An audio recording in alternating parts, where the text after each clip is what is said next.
How would you like to get in the best shape, the healthiest shape of your life for less than $5 a day? I'm Body CEO Carl Deichler. That's Body with an I. And I've got your healthy bundle with a world-class workout, healthy eating plan, plus the healthiest and most delicious nutrition shake that will make you feel amazing and really improve your digestion, if you know what I mean. All for less than $5 a day. This is your healthy bundle, your workout, your easy eating plan, and a delicious nutrition shake called Shakeology. And if you don't lose up to 10 to 15 pounds in your first 3 weeks, I'll give you your money back. Imagine a trainer and dietitian giving you all this for less than $5 a day, plus a healthy superfood shake that curbs cravings, helps you lose weight, and gives you healthy energy. It's unprecedented, and it's your healthy bundle. So write down this web address. Go to yourhealthybundle.com. That's yourhealthybundle.com, and see how healthy and fit you can get for less than $5 a day.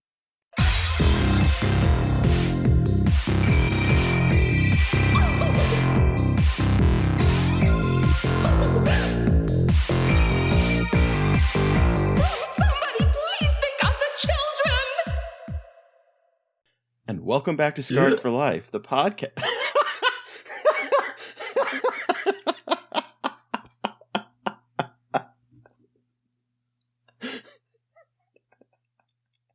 I am keeping that in. Happy New Year. Welcome back, listeners. This is Scarred for Life. The year is not over until Scarred for Life says it is. I'm Terry. I'm Mary Beth. I'm Mary Beth, and I'm excited for us to finally talk about our top 10 of 2024, along with some of the stuff we really liked this year, because 2024 was a weird year in a good way, I think, for horror, and I'm excited to hear what's on your list. I feel like our lists are going to be very different. I think so too. I definitely know there's going to be at least one on my list that is not on your list.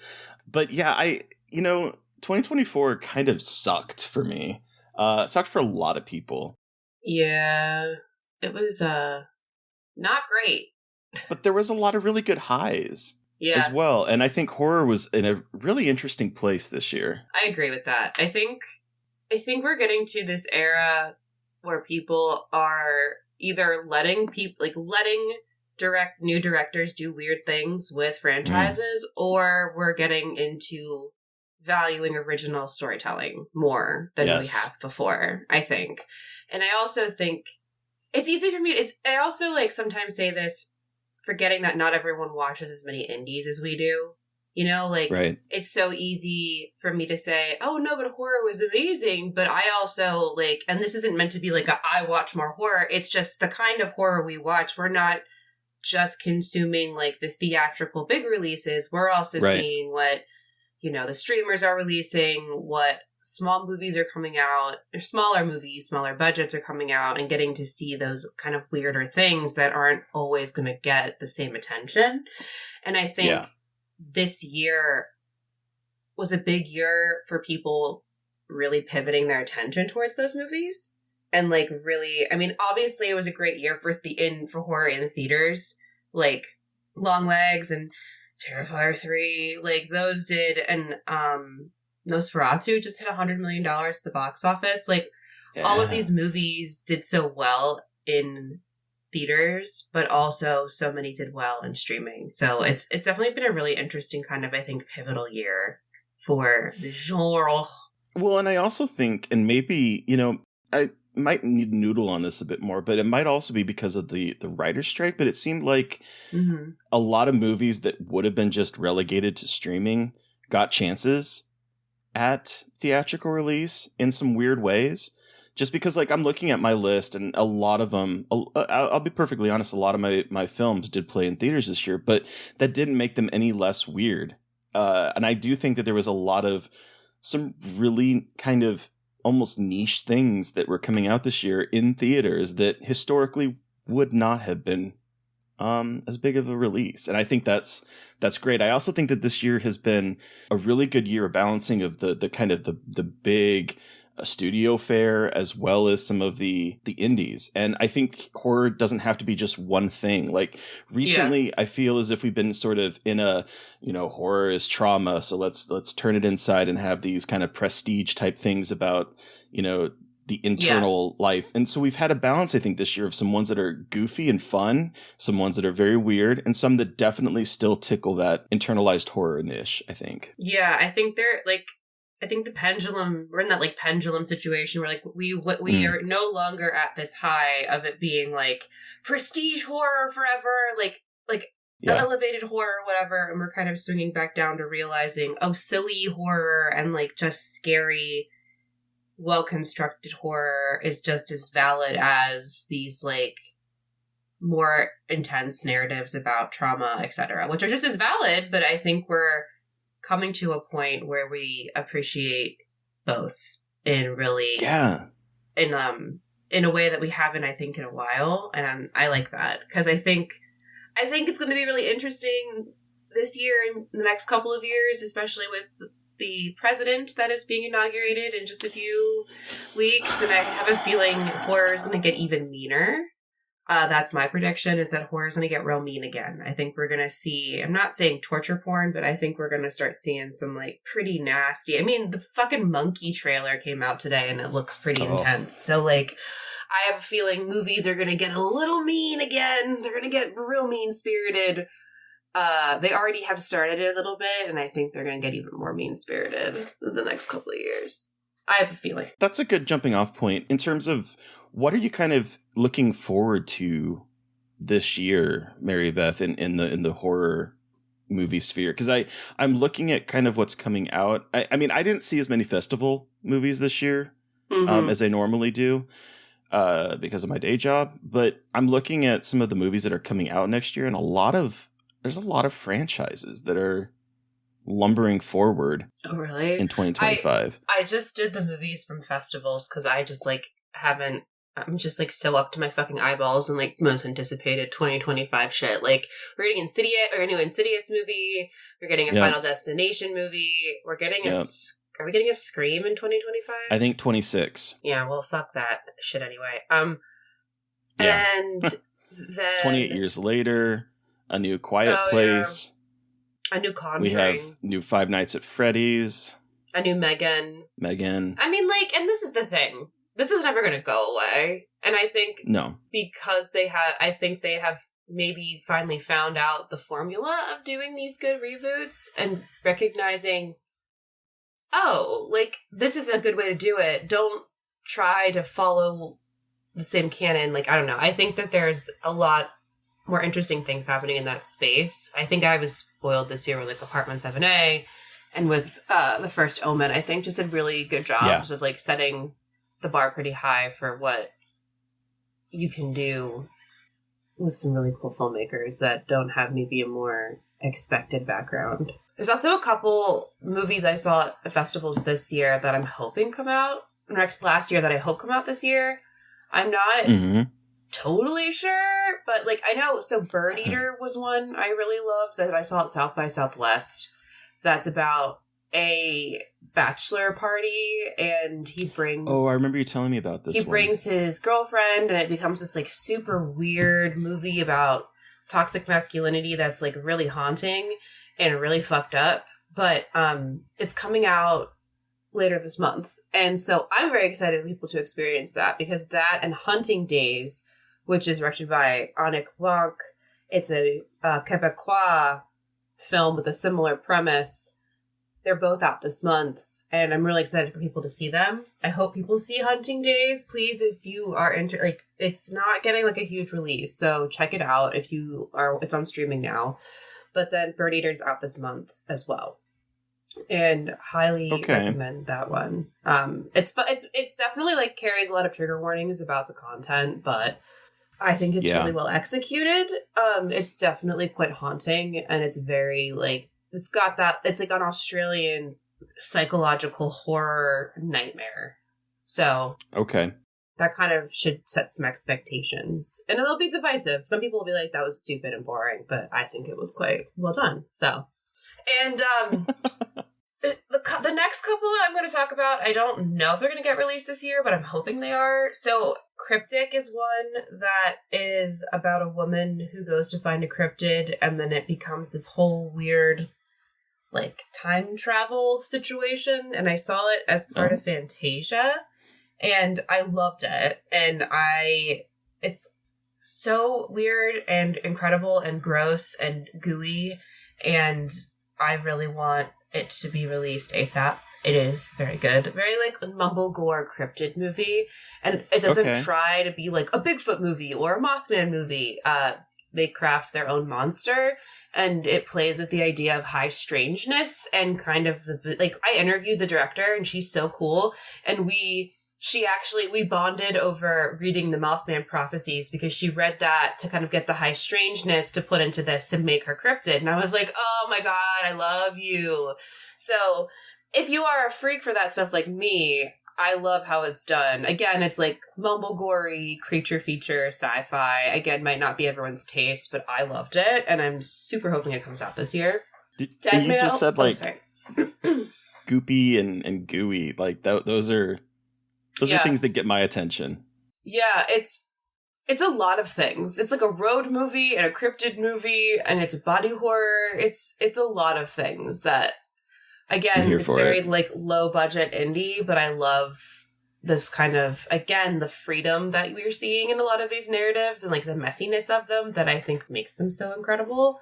So that one, and then Dead Male that I saw at South by Southwest, which is this like super weird, again, mumblegore. There's a lot of really good mumblegore movies that I saw at festivals that are like these like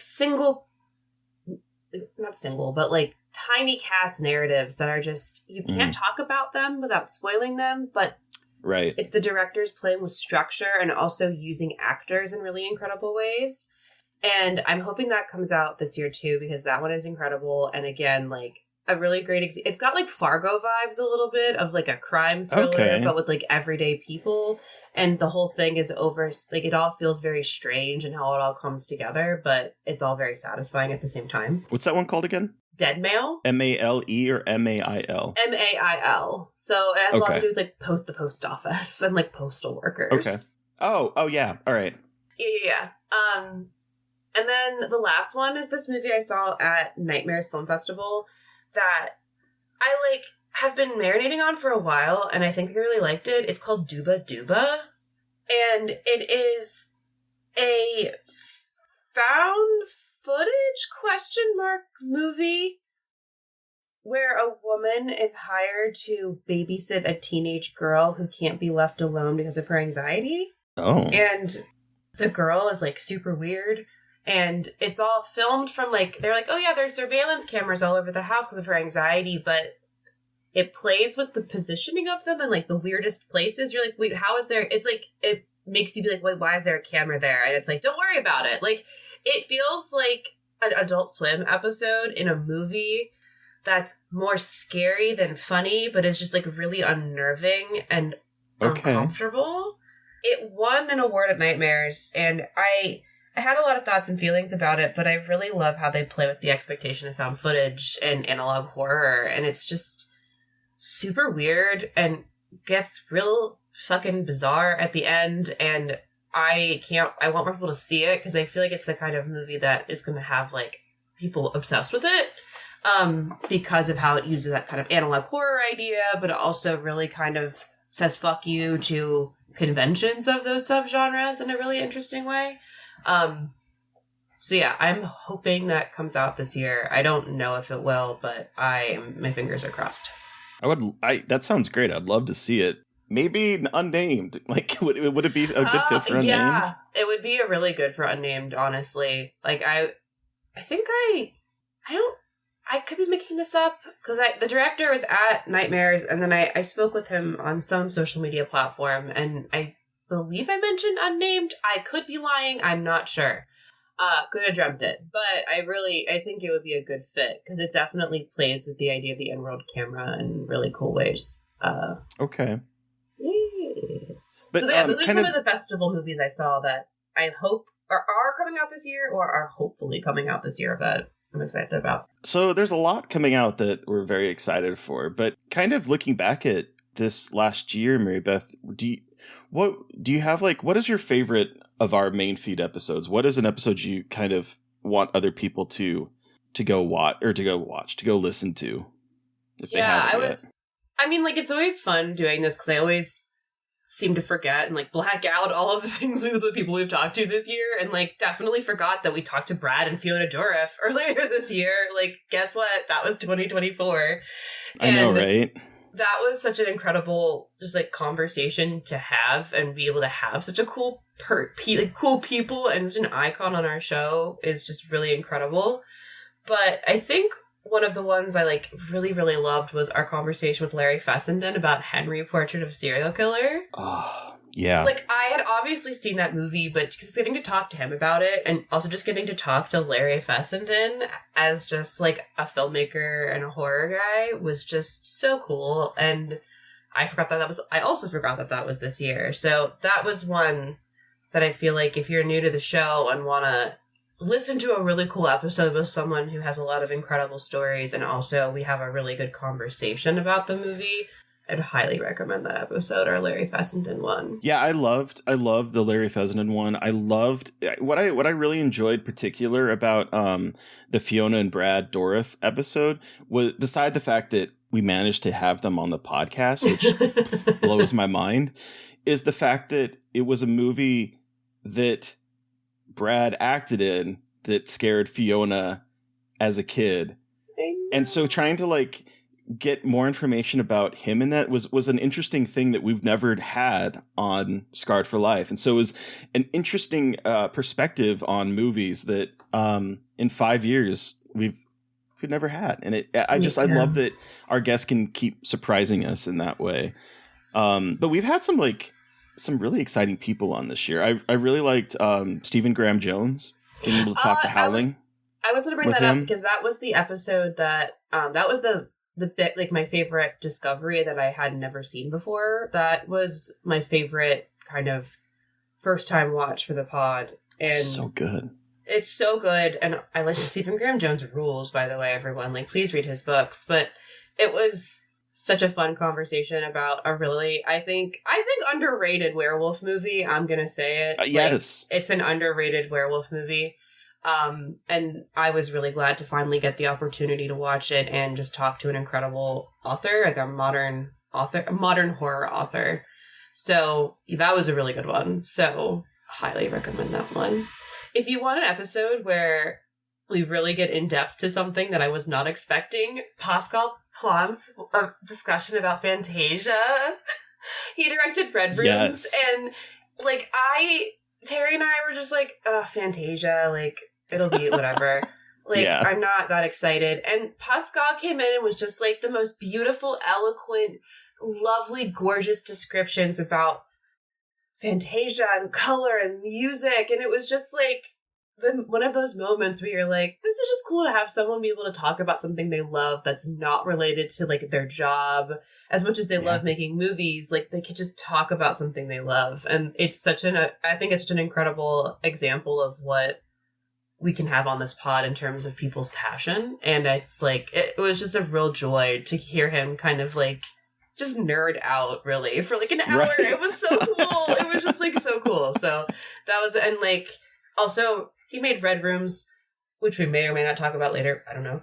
And he's just like the sweetest person versus like the movie he made, which is, I love that. So, yeah, that was just overall just like a pretty fun, incredible episode about something I never would have expected to be fun. I was like not dreading it, but I was a little bit like, I don't know what I'm gonna fucking say. And Pascal said, I know. Oh, my beer, and he just took it off. He just took off, and it was incredible. It was great. Sometimes it's like, I mean, I'm not going to name names, but sometimes it's almost like pulling teeth, and we have to really carry the conversation. And then sometimes we're just like, all right, you know what?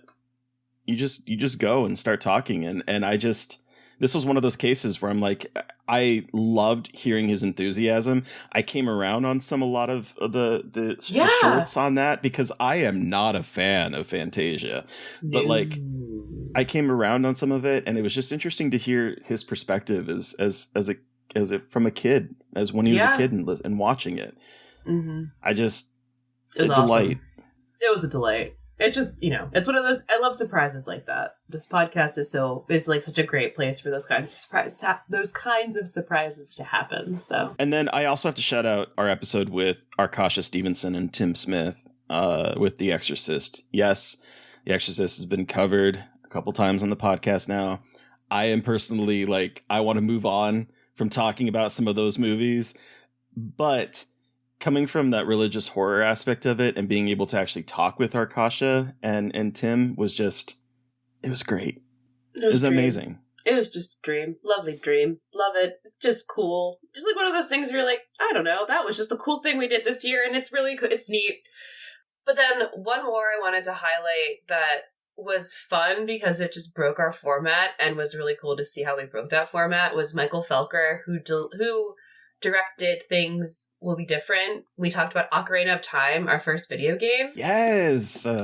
Which was, we were like, ooh, we're just going to approach it like a movie, because we'd all we had played it, and we were like, how do we even prepare? And it was new and weird, but also like incredible, because video games are such a, interactive, terrifying experience, and we both love video games, so to get to kind of talk about that with a director who's really cool, who makes movies with Benson and Moorhead, it was lovely. It was cool to get to kind of dig into that side of what scares you, and like your interaction with your more involved interaction with that.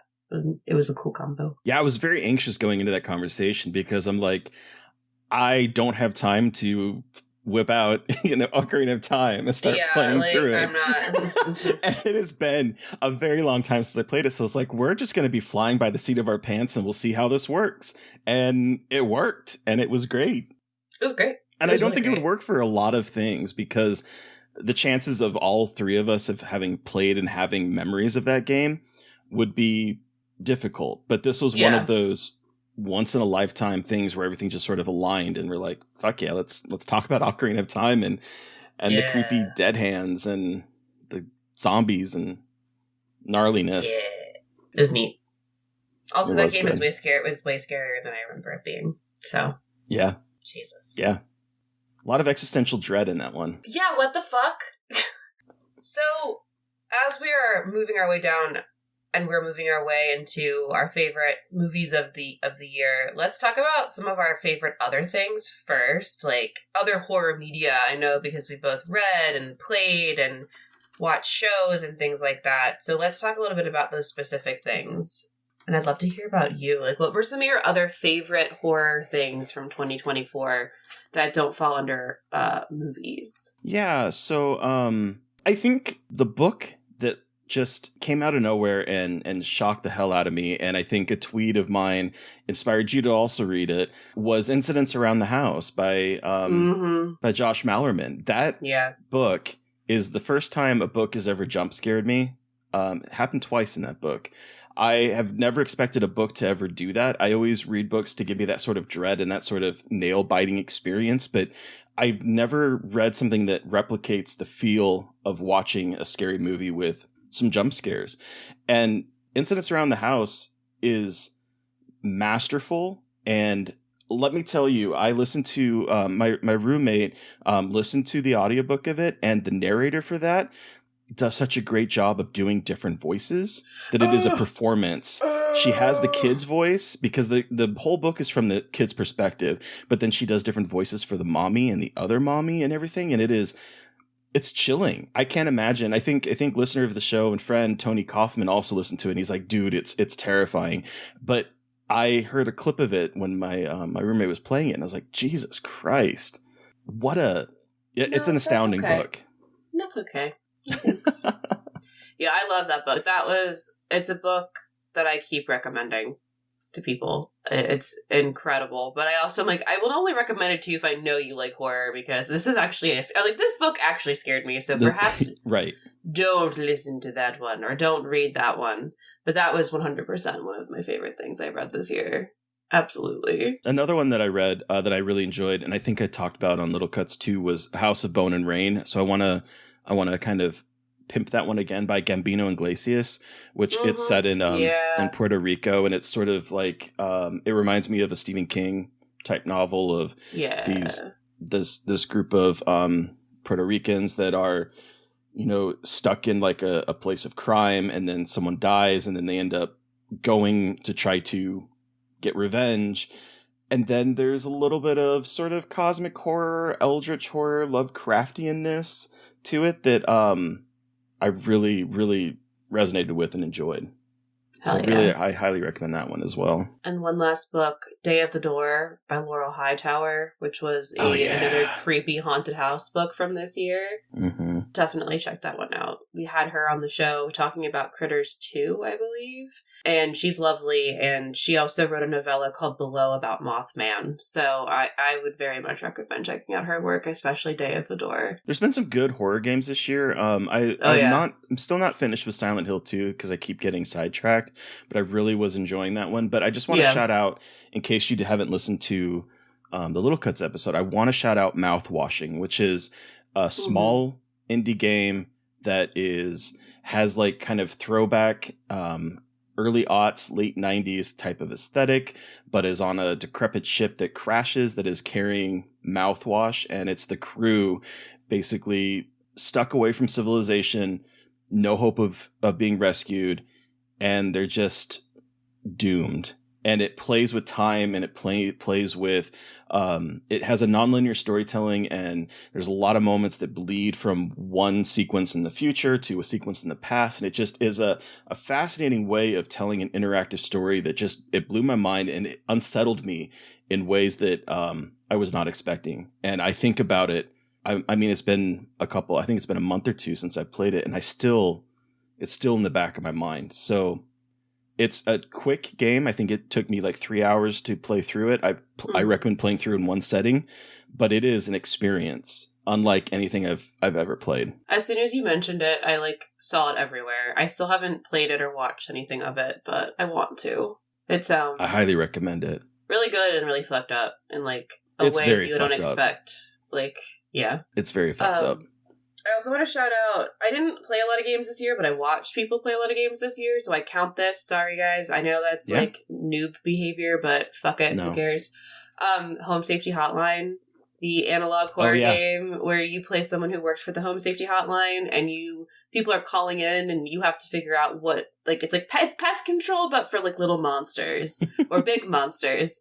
And it's all done through a 90s Windows interface type thing. The style is so incredibly my shit to on top, first and foremost. Yeah. But then it's just incredible world building and just gets weird and cosmic. And it's a short game, but it's just it's just so incredibly what I love about analog horror and what you can do with it. And it's a pretty small game, but it's just the world building and what they do. For, there's a catalog of monsters that all have an image and a sound, and there's really cool voicemails or recordings that happen that build the world in really interesting ways, and it's just very smart in telling a really interesting story on a lower developing budget. Because again, it's a pretty indie game, I think, but it's really smart storytelling, and it's charming and it's funny. And it's just a lot of it's very quirky and leans into not just being creepy, but being that kind of silly, quirky experience and then it's quite a joy, I will say. Yeah. So I think I'm gravitating a lot towards those sort of 1 or 2 session type of indie games that seem to be really big right now, because I want to get that jolt of horror, and it seems like that's kind of been a thing this year. The other thing I've noticed on the gaming side is the number of throwbacks. I feel like people that were raised on the Resident Evil, the PlayStation 1 type games are coming of age and making their own games that are, alike for them, so that, it's like a Resident Evil, like Crow Country comes to mind. I'm trying to think of some of the other ones off the top of my head, but I really like this, that we're getting that sort of nostalgia for early aughts, late 90s, PlayStation 1, PlayStation 2 type graphic style, but doing some really interesting modern things with it. Another one that fits that brief that I've really enjoyed was Fear the Spotlight. Oh yeah, which is a game that it's the first game produced by Blumhouse Games. Blumhouse, yeah, okay. And it's queer, and it is a Resident Evil style game, and it's a blast. And I'm really happy that we're seeing that, and I'm actually very excited for Blumhouse Games' upcoming games, because we have it turns out we've talked with 3 people already on the show that have games coming out. We talked with Brandon Cronenberg, but then we also talked with Sam Barlow, and they're making a game together under the Blumhouse Games logo. And then we also talked with Emmett Nahil, who works here with Perfect Garbo, and they have a game coming out that is basically like Stardew Valley meets a serial killer. And I'm like, give this to me. So I'm loving the kind of games that Blumhouse Games is producing. I'm very excited for it, which I never thought I would say. Hell yeah. I know. I'm like hoping to play more games this year too, and like, you know, all that stuff. But we'll see. Yeah. All right. And then, do we want to talk about some of our favorite actors and moments too quickly? Yeah. What do you got? So, weirdly enough, I was like actually, and I talked about this recently, I was actually quite taken by Smile 2 in a way that I was like quite shocked by. And Naomi Scott's performance in that movie is actually incredible. It's quite impressive, the kind of emotional range she has in that movie and what she brings to that, and makes it so much more horrific in her emotional reactions and like the way she screams. And it's just that performance, I think, was so special this year, and it was very unexpected because I watched it so much later and I was just like, there's no way. And I was blown away, to say the least. Good Lord. Huge step up from the first one, in my opinion.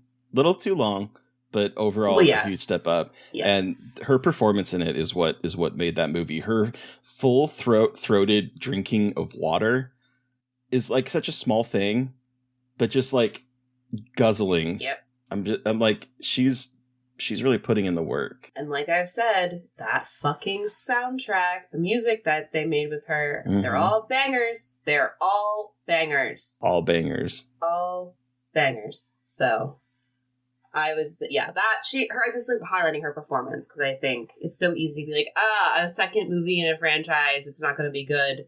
And then you're like, oh, just kidding. This is actually way better than the first one. Yeah. I mean, one of my favorite moment this year is, I think it's pretty on the nose, but it's Monstro Eliza Sue. Duh. Like, Queen of my life, queen of my heart. Love her forever. The whole third act of that movie, but in particular, just the quiet moments with Monstro is like some of my favorite moments from this year. Oh man, what a fucking movie! I'm like, cannot believe, and I'm so glad Demi Moore won a Golden Globe. I don't. It's just it's incredible. It's the power of the substance this year has shocked me and taken me by surprise. And me too. I mean, I love it. I'm not mad at it at all. It's just very fun. No. It's very interesting that that's the movie. But hey, great. Love it. It's great for us freaks out here who want to make weird stuff like that. So, but Monstro Ella Sue, I love you so much, girl. I love her. And her one little strand of hair that she was crimping. Oh, I know. Oh my god.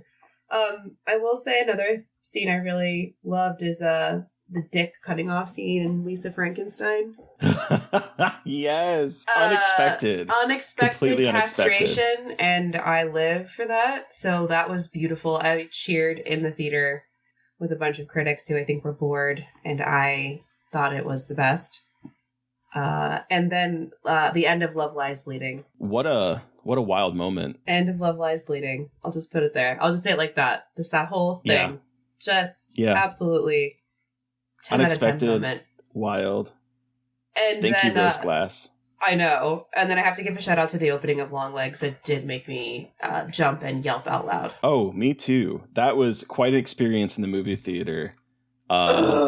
Jesus Christ. King of jump scares for me this year was that moment, honestly. But I also have to give a shout out to women channeling possession, whether it's Nell Tiger Free in The First Omen or Lily Rose Depp in Nosferatu. Yeah. Just the women being so overcome with emotion that all they can do is shake and I know. Go physically insane. I'm here for it. Give me those performances. Yeah. More feral women, please. Love to be feral. Oh, if you want more feral women, watch The Devil's Bath. It's really fucking depressing, but there's lots of ferality in it if you want to watch a really good performance by a first-time actor who plays a woman who they just assume is crazy because her husband is a repressed gay man. So check it out. Okay. It's really uplifting. No. It sounds it. It's not. That's one movie I have not seen this year. And I'm kind of sad that I missed it. I need to go back and... Yeah, it's real rough, but it's beautiful. Jesus, it's the Goodnight Mommy people, so, like, you know. I think I'm still a little PTSD from their last movie because that was the last movie I saw before COVID. Very different, but still very upsetting. Ugh. Anyway. Once again, hitting you with the burp. Are there any more moments you want to talk about before we move to our next category? Nope, I'm ready to talk about movies that didn't quite make the cut, because this was... I had a hard time with the lower half of my list, because there was a lot of movies that I really enjoyed this year. Yeah, I had a hard time with the lower part of my list, too. Like, I've ranked my top 30 movies of the year because there were so many movies that, like, were really good, but they just didn't quite crack my top 10. So picking, I have way more than I'm going to say here just because there were so many movies I really loved this year, and weird movies that I really loved this year, movies that I think didn't get a lot of attention but should have. And I think, you know, one of those that I don't know if I talked about it on here, but it's called Booger. Yeah. Mm-hmm. Directed by Mary Dowderman. It's about a woman whose best friend passes away, and then she loses the cat they adopted together, and it becomes this like weird body horror, gross girl movie. And it's like, again, this mumblegore look at female friendship as really important, but also very toxic if it's too codependent, and also looks at codependency and how that can exist outside of romantic relationships, all through the lens of like a New York girl who is just like kind of disgusting and eats nasty pad thai out of the fridge and like loves a cat.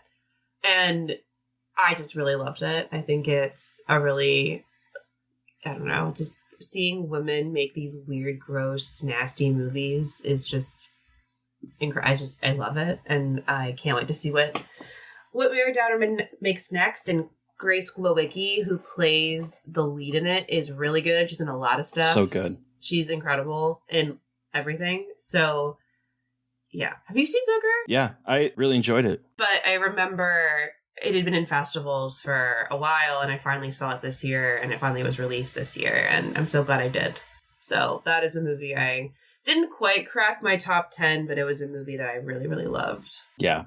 I really enjoyed that one, too. Some really good moments in it. One movie that I feel like flew under the radar and is not going to be for everyone, but I really enjoyed Kit Harington's The Beast Within. You are the only person I have heard that liked that movie. I really enjoyed it. I thought it was a very harrowing look at an abusive father using the werewolf subgenre. Talking about that, and people were saying it was bad, and I was like, I don't know. I haven't watched it. I definitely need to give it a chance, but like, it doesn't completely work, which is why it's not, really high on my list at all. But it was, I found it very harrowing, and I thought it was an interesting way to use the idea of the titular beast within the werewolf to kind of explore domestic abuse and a father that you are afraid of, but also love. And so there's I think there's some interesting things going on there. Yeah, I'm not surprised that it's not everyone's cup of tea, but it worked for me. Hell yeah. No, I love that though. Another one that I'm surprised it didn't make my list, but it just barely didn't get on there, was The Coffee Table. Oh, shit, yeah. Mm-hmm. Which I almost forgot about because I saw it in 2023, but it came out in 2024, and I can't keep track of all this shit. There's too many things I see the wrong year. I don't know. It's like dumb critic problems, but Kaya Kasa's movie, This Coffee Table, is perhaps one of the bleakest movies I've ever seen, and it's incredibly well done. It's so fucking dark and fucked up and weird, and also just like so incredibly written and shot in the way it builds tension and makes it funny when it shouldn't be funny. I was gonna say, I found it so incredibly funny in like a dark. I should not be laughing at what is happening in this movie, and yet I was sitting there uncomfortably giggling through most of it. How? I'm sorry. It's like, it's hard not to. The whole situation is just so ridiculous and so just like unreal. And I'm not going to spoil it here if anyone hasn't seen it. If you are okay with watching a movie that has some really fucked up shit going on in it, you look it up. If you want to spoil yourself for trigger warnings, you look it up yourself. I'm not going to spoil it for you. I'm not going to spoil. We definitely should not spoil what it is actually about. But I couldn't stop laughing. I know. And I feel terrible saying every that. Every time I see a fucking weird coffee table now, I'm just like, you don't know what that could do. You sure don't. Look under the easy chair. Oh, Jesus Christ. Not the easy chair. Not the easy chair. And then one more, but didn't make the cut, that, again, controversial, didn't make the cut, but I still really liked it, was I Saw the TV Glow. Okay. I'm assuming we'll talk about it later with you. But yeah. We might. Who knows? Yeah. I also want to just shout out Under Paris. Oh, yeah. I loved Under Paris because it took like Jaws and then made it felt like a sci-fi movie, like an early aughts sci-fi movie that was done with a budget and with a really good director, because it's Xavier Gens and he knows how to shoot action. He sure does.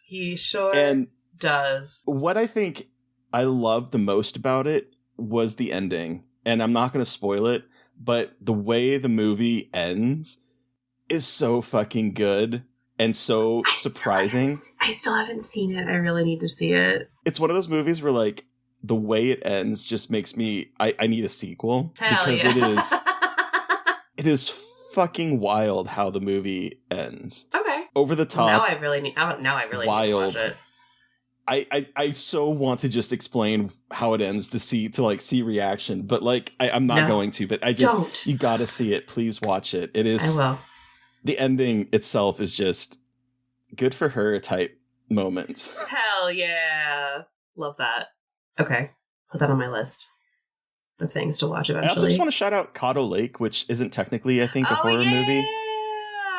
But a movie that kept me surprised the entire way, which is hard to do for me. And yet I was like, even though I was able to figure out where it was going, it still was like, oh God, the implications of what it's doing was horrific in a very subtle way. I feel like it was really good, and it just got dumped on Amazon, wherever it got dumped, and then like no one ever talked about it again on Max. And I really liked it. I was really bummed that not more people talked about it, because it was one of my like biggest surprises this year of just like, oh, I didn't know what this even was, and it tells a really incredible story, and it's really hard. It's like one of those really awesome sci-fi movies that tells a really heartbreaking story in a way that doesn't feel sci-fi at first.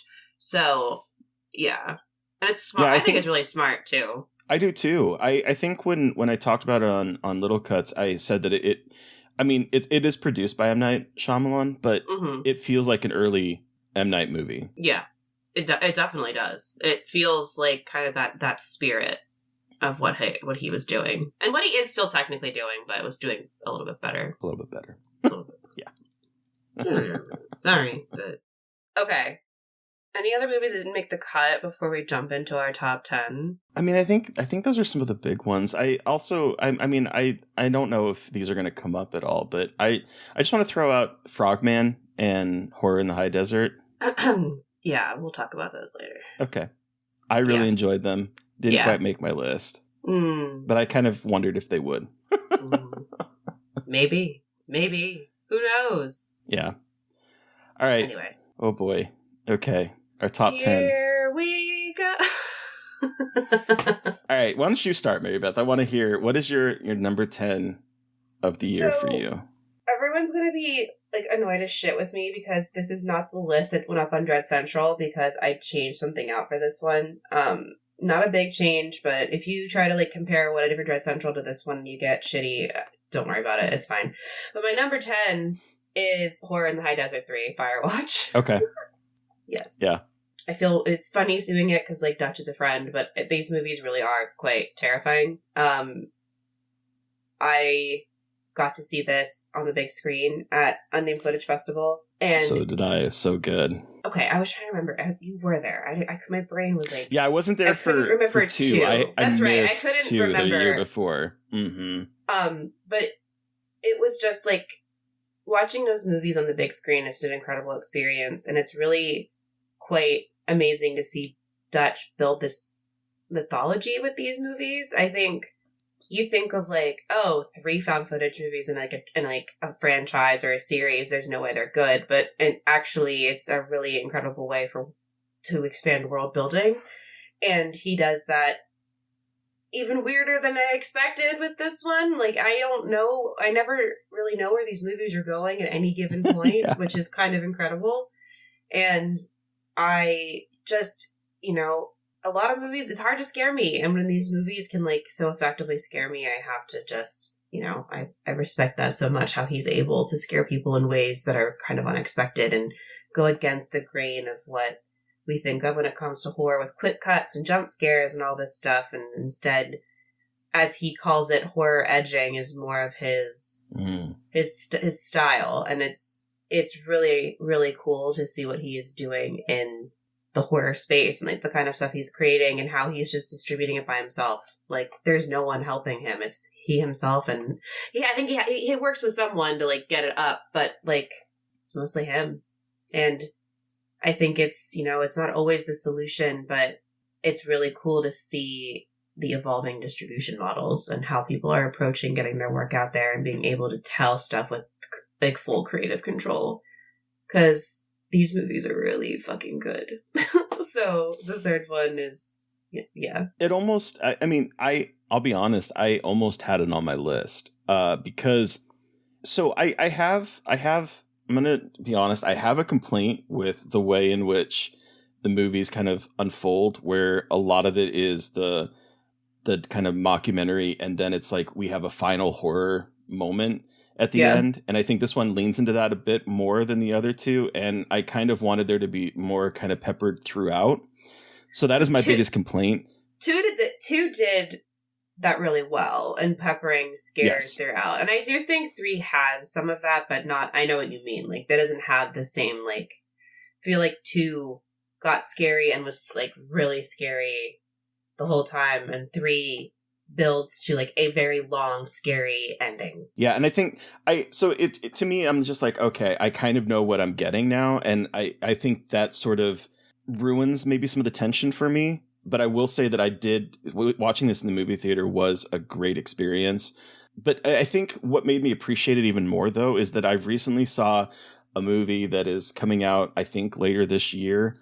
I think that I did not like at all, that was trying to do something similar. And watching it made me realize just like how singular Dutch's vision is in terms of building the mythology and in terms of doing something that is a mockumentary, but then also has some horror moments in it. Like, this movie felt like it was trying to...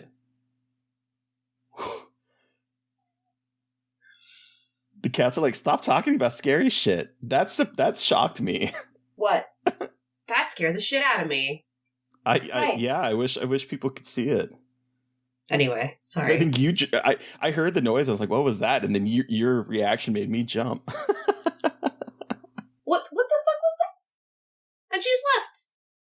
came in, went meow, stretched, opened, scared the shit out of me, and then left.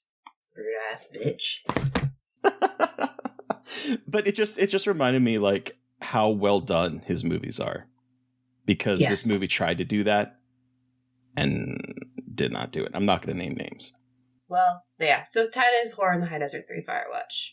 For me. Heck yeah. What about you? So I mean, I say this every year. My number 10 is typically a movie that, like I said, Horror in the High Desert was going to be my number 10. But I switched it to this one because, I don't know, I like to highlight movies that I don't see anyone ever talking about for my 10th slot. And this one was surprisingly a Tubi movie called Slay. Oh my god. Have you seen Slay? Yes. So it's, for those that don't know, Slay stars 4 drag queens from RuPaul's Drag Race: Crystal Method, Trinity the Tuck, Heidi N Closet, and Caramel.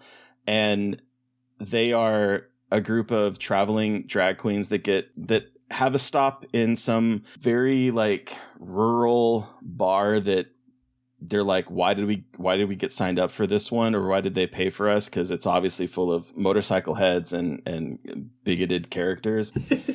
And this is happening at the same time that a vampire has bit someone, and it becomes sort of like an assault on Precinct 13. Kind of From Dusk Till Dawn, kind of? From Dusk Till Dawn. Mm-hmm. Of them just sort of stuck in this bar fending off vampires that explode into glittery dust when they get killed. Oh, it's so good. I love it so much. And I watched it earlier this year and I was like, oh, that was a lot of fun. And then I watched it again just this last week as I was going to bed. And I was like, this movie's fun. Yes, the acting is a little suspect, particularly with the drag queens, but I mean, what do you expect? But I think what I appreciated the most about it is that it understands its budget limitations. There's one moment in particular where the group of people go out into fight in the parking lot and the camera stays on the queens and they're narrating what's happening. And I'm like, this is such a smart way of being able to, there's no way that the budget would allow them to have this big ass cut this fight scene. And so instead we're focusing on these queens that are basically just being able to ham and mug for the camera and say the funniest things that are happening. And I'm like, this is how you work around not having a big budget. This is how you do things in a way that made me laugh and had a couple scenes. Like there's a moment of a slow motion head flying across the screen. And so they are able to use a little bit, but use it in a long way, or stretch the budget by doing things like this, that I'm just like, okay, this knows what it's doing. It's making a big movie, but it understands its budget limitations. And I really like that. Yeah, I watched this with one of my friends on a projector in his apartment, and it was so much fun. Oh. Yeah, it was really fun because he loves RuPaul's Drag Race. And he's like, do you want to watch this? What in the fuck? The cat. Do you want to watch a drag queen movie? And I go, hell yeah, I do. And I had so much fun. I love Trinity the Tuck in the first place. And again, I just love how they really leaned into the low budget vibe and really made something that like kind of feels familiar, but with drag queens, which is the best. And I don't know. I just had a really good time with it too. It's not on my list, but I really loved I loved watching it. It's better. It is better than you would expect. Like, it's surprising. Yes. It's surprising. Yes. Yeah. And that's why, like, I was like, you know what? I'm gonna throw this on for my number 10 because I hear there's a couple people on Blue Sky and Twitter that talk about it, but I don't see people talking about it very much. And I'll be honest, I'm not like a Tubi original. I'm like, okay, is that going to be any good? But this was fun. I highly recommend it if you want something like if you want fun horror that's like low impact but a good time. Highly recommend. So that's my off the cuff kind of throwing it out there type of number 10. But let's move into number 9, Mary Beth. What is your 9? Your top 9? Your 9? Words hard. What is your 9th film of the year? My number 9 is a controversial pick, I feel like, because a lot of people didn't really like this movie this year, but I will defend it with my dying breath. This is Zelda Williams' directorial debut, Lisa Frankenstein. Okay. I know that it is not a perfect movie, but I think I loved everything about the spirit of it and the vibe and the attention to color and detail and just the spirit in all of the performances and this message about embracing who you are and being weird and finding power in that. I just, like, it's the kind of movie I would have loved as a teenager, and getting to see it now, it just makes my inner child, as cheesy as that might sound, so happy that it exists. And the fact that Diablo Cody, who wrote one of my favorite movies as a teen, Juno, did it, and the fact that Zelda Williams, who is Robin Williams' daughter, directed it, I really loved everything about what it was doing. And again, we can argue about the imperfections until we're blue in the face. However, I don't care, because to me, it's about celebrating it being a little messy, but also just embracing that and, like, loving the chaos and making something that's imperfect. And I love that it got a theatrical release in 2024. I mean, yeah. And I think it meant a lot to a lot of young girls too, you know, and I think it, like I mentioned in one of the scenes, they have a fucking castration scene. Like, there's so much weird stuff happening here in this movie that is just, like, so bizarre, and yet it's so heartfelt, and I just loved everything about it. So it's one of my favorites of the year, and I don't care. You shouldn't care. With Lisa, I think my only complaint is that I really kind of wanted it to be R-rated. And so I kind of wanted it to lean a bit more into some of those, because yes, that castration scene surprised the hell out of me. And all I kept thinking is, like, I want more of that energy. But I had a really good time with this. So fuck the haters, man. Yep. Fuck the haters. And that's how I feel about that. So yeah, Lisa Frankenstein is my number 9. What is yours? So my number 9 is a movie that I know for a fact is not on your list. And before I saw the movie, I kind of thought it was going to be higher on my list, but there's a lot of really good movies that came out this year, and it is Alien Romulus, which is a problematic movie. I know, listeners, but listen. No, there are some very valid complaints about this movie. Absolutely. But what I loved about it is Alien is probably my favorite franchise. I'm at this point where, while I enjoyed what Prometheus did, I will always be a Prometheus defender. I didn't enjoy Covenant as much as I wanted to, but I think the mythology was getting way too big. And so this kind of back to basics movie that is in the spirit of the first two in a lot of ways, that makes facehuggers terrifying again in a way that movies haven't since the original Alien, in my opinion, and is able to also somehow make the big wild ass world building mythology that Ridley Scott was trying to do in Prometheus and Covenant, somehow manage to tie that in a very unique way in here, and then give us a third act which some might arguably say is a fourth act, that is so weird and surprising and horrifying to think about. For me, yes, there are some problems. Yes, I really wish that David Johnson's character was not the way it was portrayed in the movie. However, that said, this was one of my favorite experiences in the movie theater this year. So I can't not have it on my list, even though there are some problematic aspects to it. Absolutely. I respect it. I don't have anything nice to say, so I'm just not going to say anything at all. There you go. Like I said, I knew this one would not be on your list. It is what it is. I'm in the minority, I know. I know I'm in the minority of people who didn't like that movie, and that's okay. Good for Fetty Alvarez. He made the bag. Who cares what I think, you know? Yeah. But that's my number 9. Cool. What's your number 8? So my number 8 is a movie that I haven't been able to stop thinking about since I saw it, and this is Sam H. Friedman and Ning Chon Hing's Femme. Okay. You saw Femme, right? Have I seen Femme? Yes, I saw Femme. I'm assuming, should we talk about it later? Is it further up on this list, maybe? You talk about it, and I will probably maybe talk about it later. Yeah, I really love this movie. I think it's dealing with a lot of really complex, gross, weird themes that are really difficult. It's a film that follows Jules, who's played by Nathan Stewart Jarrett, who is a drag queen, and she is attacked when she is in drag by a group of men, and she is struggling after that attack, and she ends up essentially figuring out who attacked her and decides that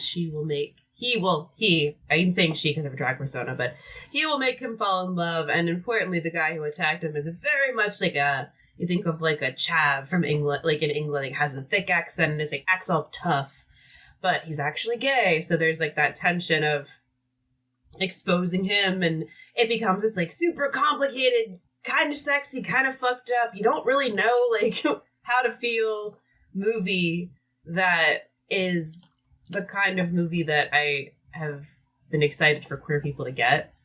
You know, we get these kind of, I don't know if this is like an erotic thriller, but it's like kind of erotic, but kind of not. And it's like in that weird space of erotic and also like really disturbing. And I think straight people get that shit all the time. So to finally get a queer version of this in such an honest way, starring Nathan Stewart Jarrett, and also George Mackey, who is like in a bunch of stuff. It's also very hot. It's just really incredible to see like this kind of movie being made, and watching the complexities of queerness. And it's male queerness, so but also with drag performance, and there's just like so many layers of identity and sexuality going on here that I was really enamored and really loved. And also it's really hard to watch, because it sounds terrible that I love to watch it, but it's just a really incredible showcasing of actors and tension and making simple interactions feel so charged and so terrifying. And it's really quite skillfully done. And yeah, gay wrongs. Yeah, it's all right. Gay wrongs. It's tight. Gay wrongs. Anyway. Yeah. Yeah, that's my number 8. All right. My number 8 is a little weird movie that I don't think got as much traction as some of the other films that released this year. I've seen people like talk about it being slight, or they wanted something else from it, wanted it to be bigger, but my number 8 is Cuckoo. I loved Cuckoo because it was one of the films that continued to surprise me and delight me throughout. I've mentioned on the podcast before, and we recently just recorded an episode that will be coming out later this month, where it's also a situation where I was surprised by a film. But this is a movie that I was like, I went in, I didn't know anything about it really, except the weird trailer and the weird sounds, and just knowing that Hunter Schafer is, I love her. And so I went into this going, okay, what am I going to get? Because Tillman Singer, I appreciated more than liked Luz, his previous movie. And so I was like, I'm not 100% sure how I'm going to feel about this one.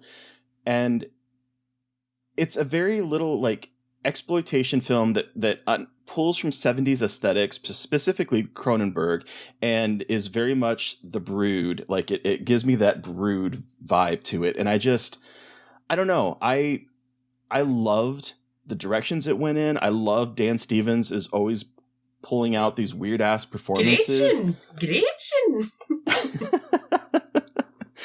And it's very ethereal in the best kind of mysterious way, where you're just like, by the end of it, you're like, what did I just watch? And yet I can still hear the sound of the cuckoo in my ear at night. And it's like, there's something about it that sort of lingers in my head like a bad dream that just won't leave. And so it's my number 8. I really enjoyed it. And I was so happy to see Neon embracing weirdness this year. Yeah, oh, absolutely. That was one I really considered putting on my top 10, but I think I prioritized movies that had, and that's funny because my next choice is like the opposite of what I'm about to say, but like narrative stuff that like is like kind of more like intense, or like the stories were like in really going in really interesting directions. And Cuckoo has a really interesting narrative, and I think there's a really interesting narrative there about like grooming women and the treatment of young women. But it ended up just not making it right. Like, just not making it. And I really did love this movie, though. I think Tillman Singer is such a weirdo, and I mean that so positively. Yeah. And he went from making Lose, which was this like kind of weird, abstract thing, to like Cuckoo, which is like not that abstract. I was actually really kind of taken aback by how obvious it was in a good way. And I loved that, because I was like, oh, like we're not going for metaphors here. We're just going for straight up weird shit. And I loved that. And, you know, again, that's another example of these weird original horror ideas getting these releases and getting this kind of support from studios like Neon that are, you know, indie. Like, for all intents and purposes, they are indie. And Neon dedicating itself to movies like that, as well as Anora, hilarious. It's cool. It's great to see that the weird arts are being loved and curated and taken care of. I agree. So what's your number 7? My number 7 is Frogman. I was just like, not even remotely what I'm talking. Like, it's like, and that's why I thought it was hysterical I was saying that. And then I'm like, and my number 7 is Frogman, a found footage movie about a fucking man frog, like a man frog from Loveland, Ohio, that fucks. And it's on my list because I think it does the found footage creature feature without having to be this big budget thing, but actually dedicating itself to showing the monster and showing effects. And Anthony Cousins is a friend, so I know, again, like, it's like this weird situation of like, we are friends, but also like, I just objectively really loved your movie. And I know that it, you know, it's not for everyone, and I know that people are like, you don't see anything till the end, but I really like this journey that he cultivates, and having it not just be like the whole time they're looking for this thing and then they find it at the end. Like, there's a much more complex mythology that they craft around it, and also tells this really interesting story about obsession and trying to like reclaim yourself in the face of like internet fame. And I just was like, just charmed by it and what it is and what Anthony Cousins and his team accomplished. And yeah, I loved what it did with the idea of a cryptid found footage movie, and actually made something quite silly and interesting, but also at the end quite scary. And a lot of times cryptid found footage movies kind of cryptid movies in general get silly, and they try to over explain too much and it just gets silly. But I think they really struck a good balance with this one. I agree. It almost was my number 10. Like, Horror in High Desert and then Slay were like fighting in my head because I really enjoyed Frogman. It's a blast. The ending plays so great. I love the ending of the movie. I do too. It's a great film. It truly is. So more shit like that, please. In 2025. Yes. And beyond. Yes. And beyond. What about you? What is your number 7? So my number 7 is a movie that kind of did that dance between dark comedy and horror, and did it really well. I think it can only be summed up with the following. Let me in now, and it can be nice. I'll come back not once, twice, but as many times as I like. So what I found great about this movie is the different reactions to it. Because, like, in the back of my mind before I saw it, was you saying that, you know, you famously, I think it's been quoted a number of times now, saying that you walked into your hotel room in the dark and you were afraid. And so I was like, what am I getting myself into? And the opening, I think it's like a cold open. I can't remember if it's a cold open or if it's just the first scene. But the opening where you only see like half of Nicolas Cage and then he just drops down and it's the lower half of his mouth. I was like, oh, what? Nightmare. But then I was really taken back by the comedy of it. There's a lot of really kind of darkly comedic moments in this, and I think Oz Perkins does such a great job of balancing horror and darkness with also that kind of dark comedy ethos that is it really if I were to describe my humor, it would either be the absurd like 30 Rock or the dark comedy like this or Coffee Table. And it's either like the darker the better, or the most unpredictable the better. It's like those are the two things that make me laugh. And so I don't know. I don't have a lot to say about this film, but I loved every moment of it. Did you say the title? Long Legs. I know. No, I didn't. You're absolutely right. I was like, I don't think you said the title. I was like, I knew exactly what you're talking about, but you didn't say what it was.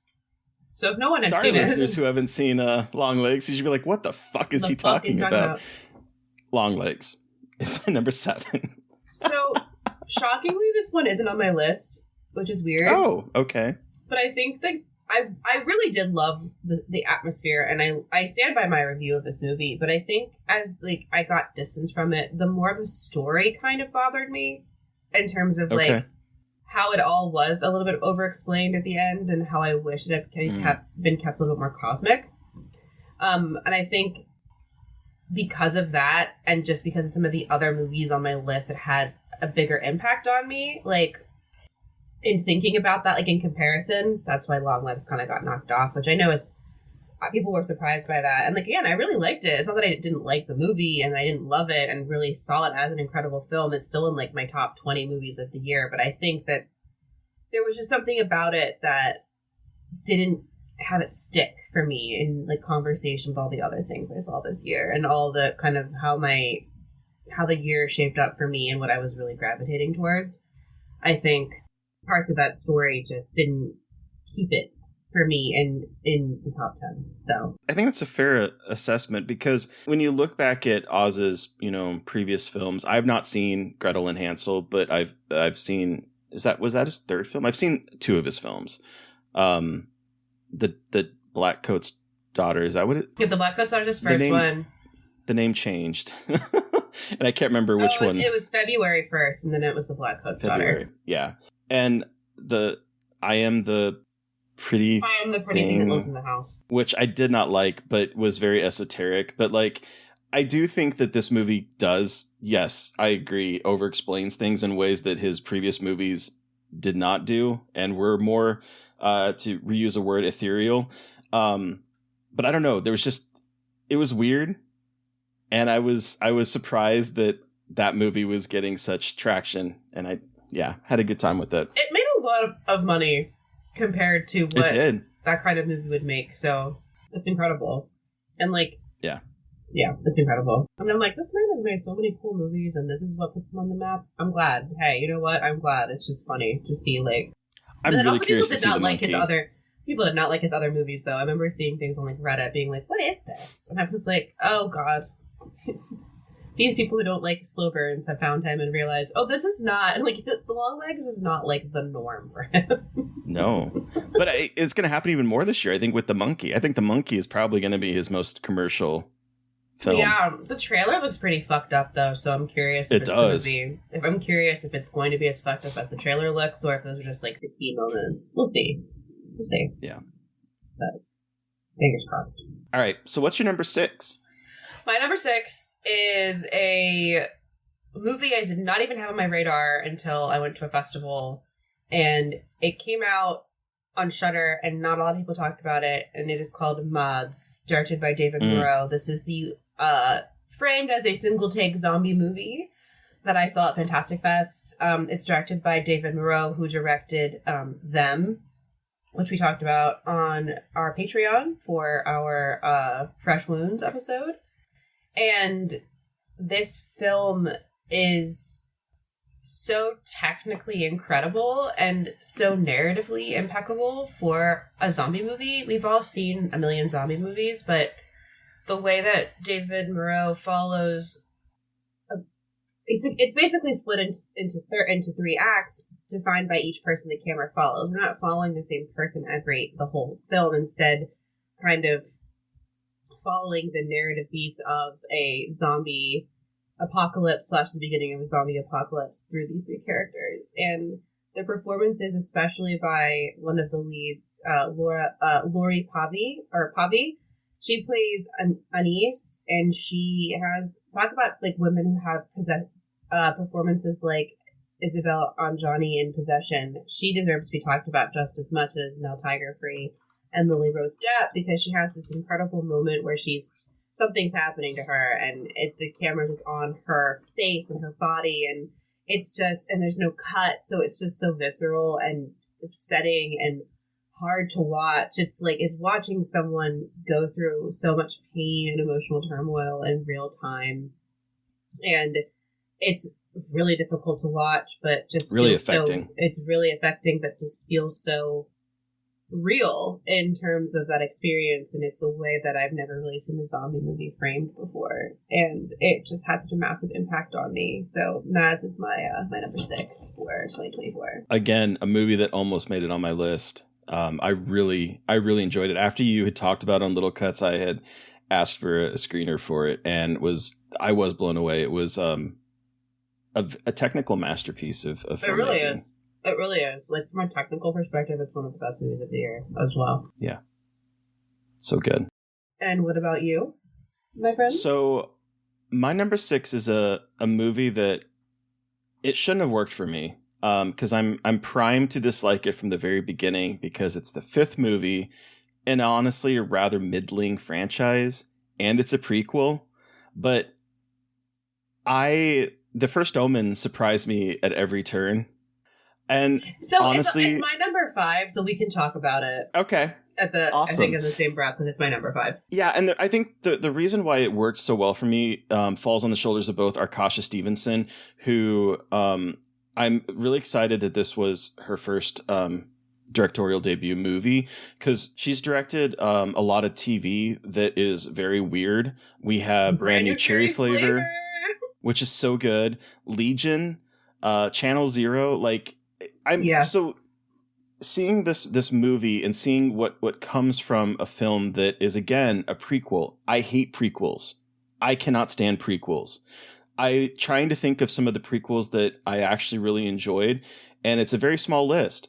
But I think I'm also not a huge fan of religious horror, because on the surface, it's typically a story about good, quote unquote, and evil, quote unquote, where good is almost always Christianity, more specifically Catholicism, and evil is always the devil, and Christianity is going to triumph over it all.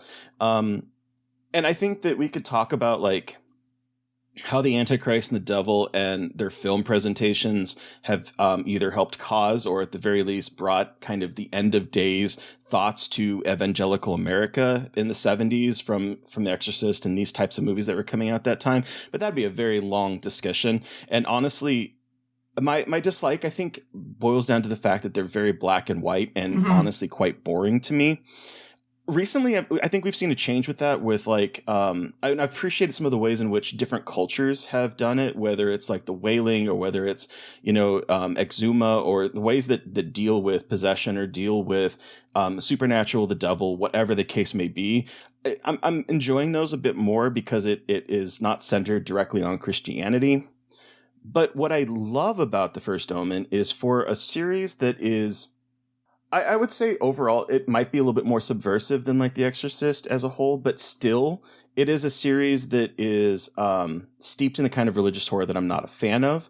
And this is a very subversive prequel, because I also think it's kind of funny and a shame that this is sort of the situation where we have Armageddon, Deep Impact, or Volcano, Dante's Peak, where The First Omen comes out like a few weeks after Immaculate, and they're both dealing with very similar things. I really enjoyed Immaculate, but this movie, I think, does it better.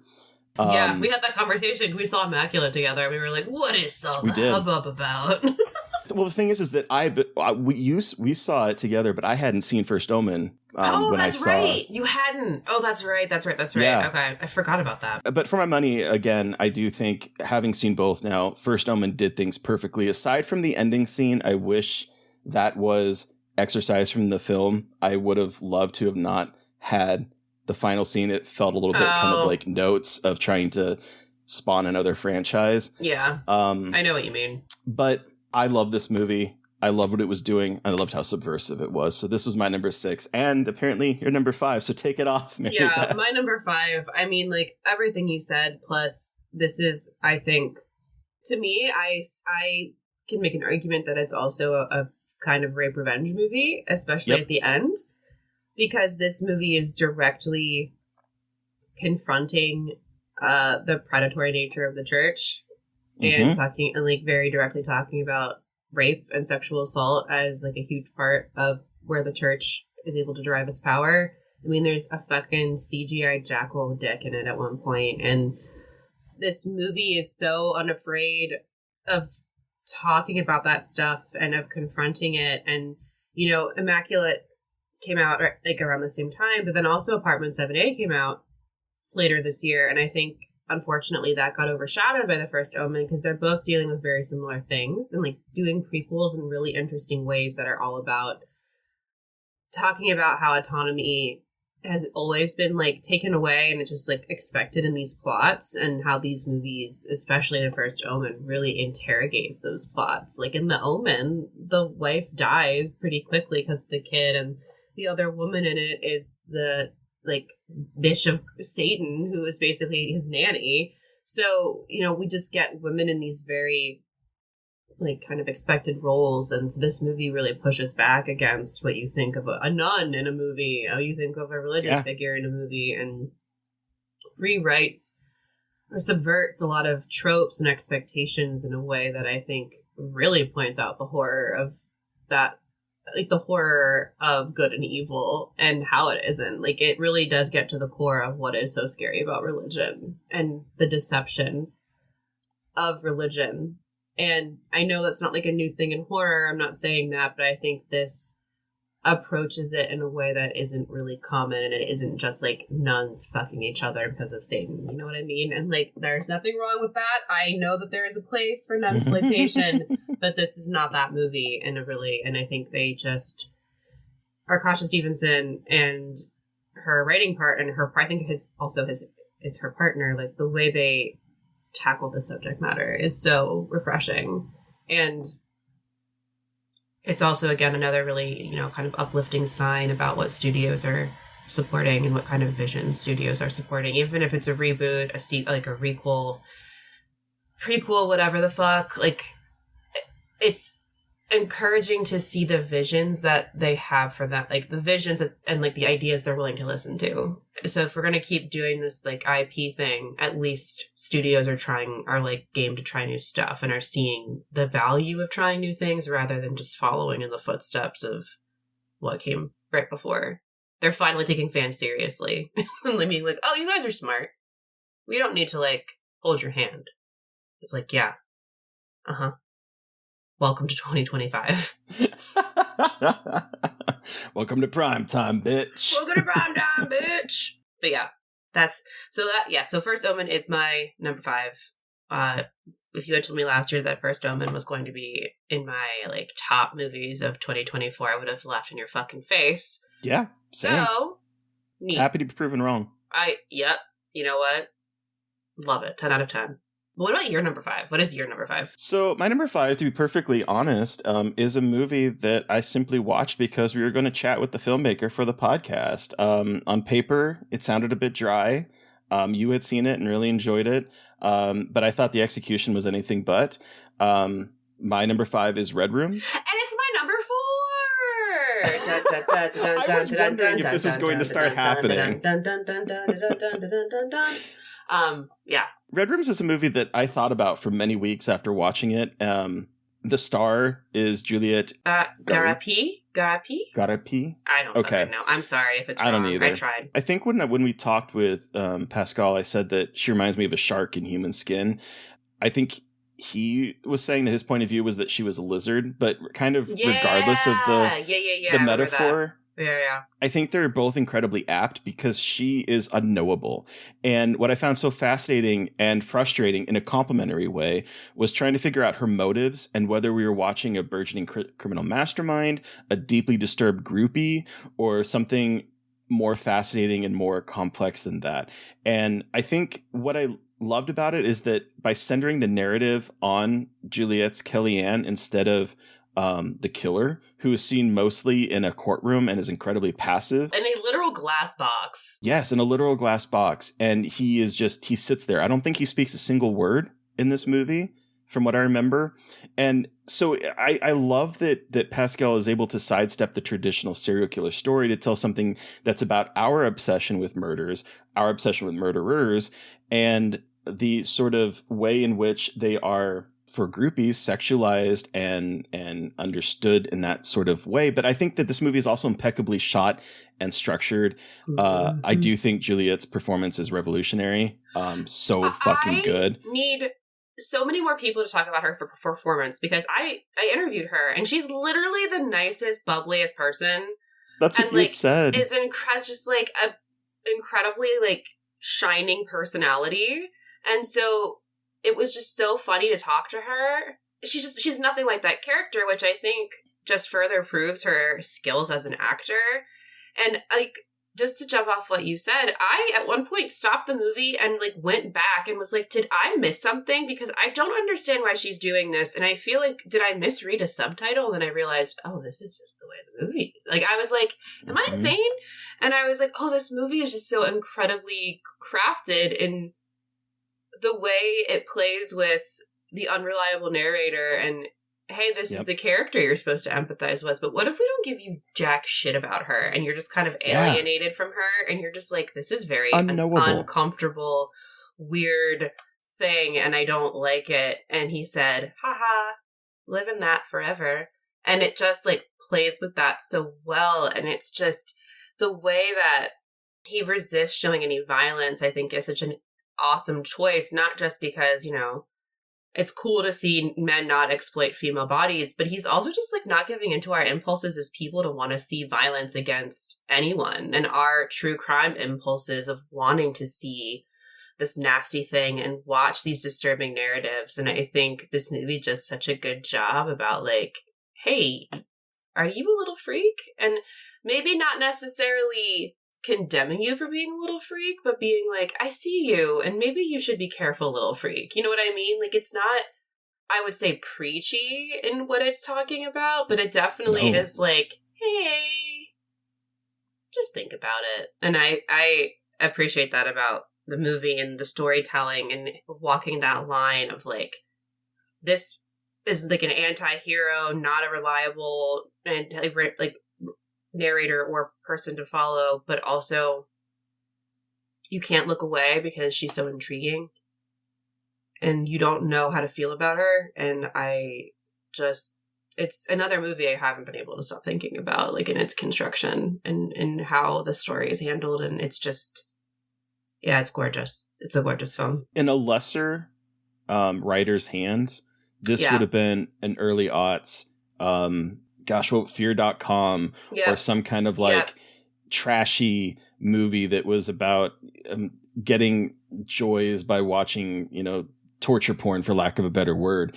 And that's not what this movie is at all. And I think that's what surprised me the most about it, is how restrained but still exciting to watch it was. Yeah, it's another one of those movies that you wouldn't, there's like a whole moment, and I won't spoil what it is, but there involves just her on a computer doing something. And the way that it is shot and edited, I thought I was going to throw up. I was so like, my stomach was in knots. I was so stressed out. So again, it's just another one of these films that really understands tension and how to create tension, and taking moments that, you know, on the surface might not seem tense and making them into these like really intense spectacles when it's like, oh, you're not really seeing a lot, you're just cutting a lot, but it still makes it such an incredibly visceral experience. So it plays with like what you're seeing and how what you're seeing makes you feel quite a bit. And it's just such a smart movie. I'm hoping this helps like propel him into more stardom and like making more weird stuff, because Pascal is just very talented. And so sweet. I mean, ridiculous. Nice. Just cute. Yeah, he's really fucking cool. On top of just like being a good director. So yeah. So that was your number 4, right? That was my number 4. So what is your number 4? Okay, so I'm gonna kind of peel back like my thought process when I go into these lists, because what I tend to do, yes, sorry, or parfait. I tend to start writing about a film in my best of the year doc to sort of like clarify my thoughts and have some talking points. Okay. And I'm sure that that's like the writer in me speaking. And while I don't really kind of stick to my talking points a lot of times, I like having them there to remind me in the moment. Sometimes I will, if I'm going to talk about a movie that is very emotional, I want to make sure that I have it written out before I sit down and talk about it.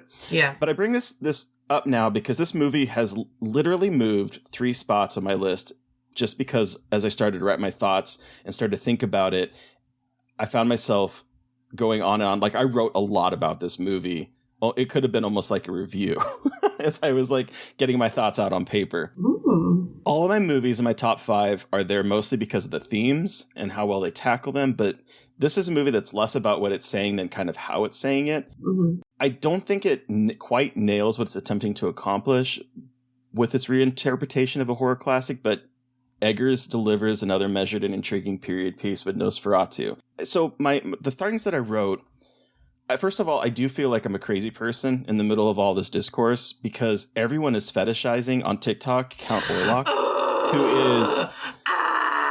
I hate it so much. It makes me want to fucking die. I'm sorry. I didn't mean to yell. I hate it so much. But he's literally a bag of bones wrapped up in decayed flesh filled with oozing boils. Like... On a purely visual level, I cannot believe that that's being fetishized. But then also, people are fetishizing what seems to me and you, based on our discussions, to be a story that is not about horniness, but is instead about a woman in an abusive relationship who is ignored and is told she is crazy by the men in her life. And when I watch this movie, I was like, I don't understand. Did the movie theater switch out Coppola's, erotic Dracula movie for this when people were watching it? Because I don't get it. From the very opening scene where Ellen is telling us that she is deeply unhappy in her family life and ended up basically reaching out to someone that she thought would be a protector and would pull her away from her deep sorrow, and instead has possessed her and has assaulted her, and she ends up being shunned by her father. Her husband completely ignores her pleas to not go forward. Her husband is so focused on pleasing the other man in his life than not like giving his wife any time of the day. Like, this is not an erotic movie, in my opinion. There's some eroticism in here, particularly on the queer side with Orlok and stuff. Like, but again, the reason why this movie kind of started moving up on my list, though, is because of the talent on display.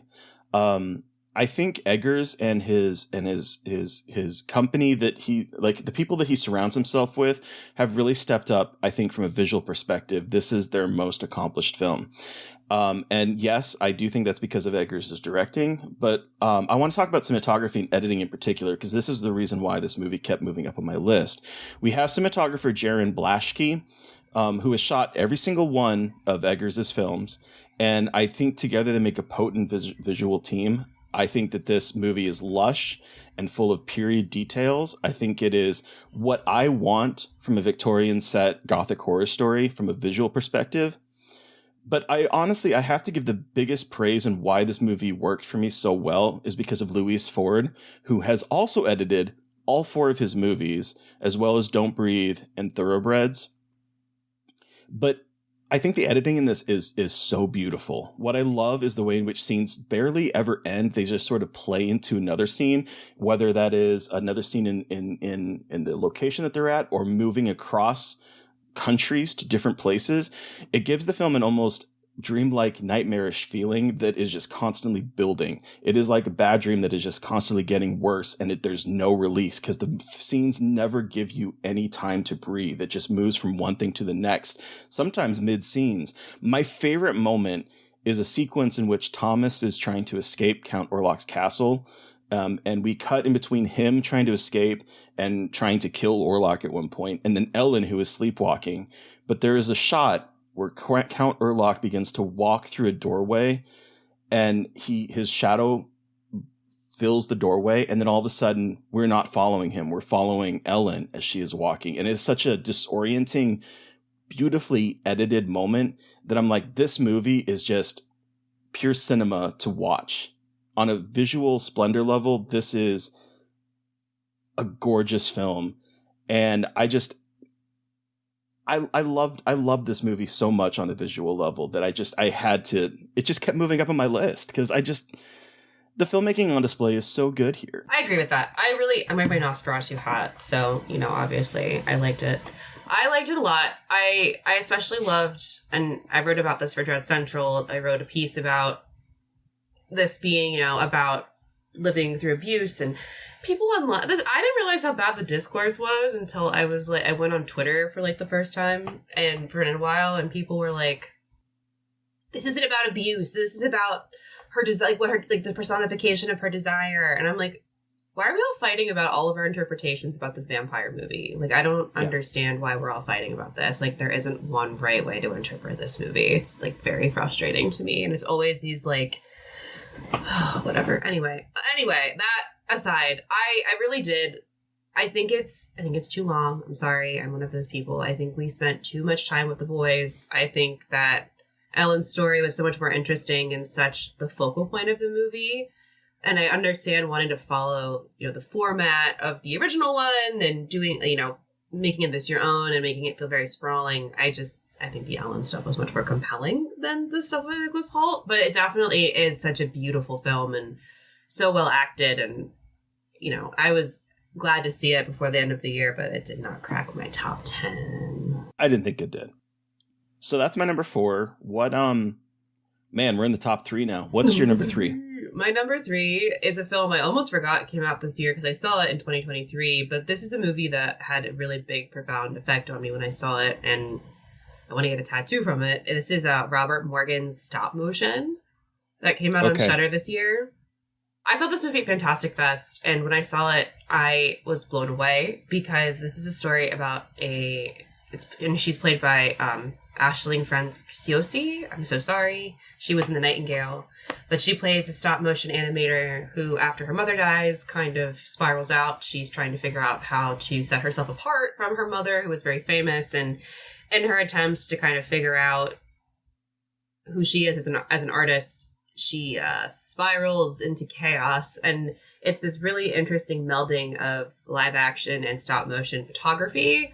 And it's just so sensual, not in a sex way, but in this the way that it appeals and hits all of your senses with the sounds and the ability to make you think you're smelling and tasting this stuff she's using. And what you're seeing is so disturbing. What you're hearing, you can almost feel the textures in this movie. It is just such a visceral experience that I think speaks so well to the death of the death of your ego as an artist and spiraling out as an artist, and the desperation to feel like you've done something impactful and making your impact on the world and what that obsession can look like. And I just absolutely adored every second of this disgusting movie. So yeah, Stop Motion is my number 3 for 2024. I have not seen Stop Motion. It's so good. I want to get a tattoo of the little meat puppet girl. I want to get a tattoo of her. There's a couple movies that I was like, shit, I haven't been able to watch them, and that probably I feel like Stop Motion would have been on my list. Just watch it. It's just so good, and I think it's just another one of those Shudder movies that came out, and people who saw it really liked it, but it didn't get a lot of attention, and it's just so gross and weird and bizarre, and it's such I also think I like it so much because it's not the typical, an artist woman goes crazy. Isn't it nuts what happens when an artist, and she's a woman, goes crazy? It's much more complicated than that. And I appreciate, especially a male writer and director, sorry, but I appreciate a male writer and director not going the easy route and just treating the female character like a character and really pushing against what you would expect from a movie like this. It's just so much more vague than you would expect, but I love that. So that is Stop Motion, Robert Morgan. It is on Shudder. Highly, highly recommend. If you don't like stop motion animation, don't watch it though, because it's just a lot of very creepy fucking stop motion animation. See, and that's why I'm really angry that I haven't seen it, because I love stop motion. I grew up on it with the Sinbad movies and Jason the Argonauts and Clash of the Titans. That was that was in my wheelhouse when I was a kid, and so I am a little upset that I haven't seen it yet. Well, the opportunity is still there. Robert Morgan is first and foremost a stop motion animator. Like all of his all of his shorts are stop motion animation. So this is his first time working with human people, like actors, and then also stop motion, like clay figures. So it's really cool and a nightmare. Great. The usual. All right. Number 3 for you. What is it? Number 3 for me is Femme. And I was really happy to see that you put it on your list, because I was like, I feel like purists were going to be upset because it isn't technically a horror movie, maybe in like the general. Everyone can suck my ass. Sorry.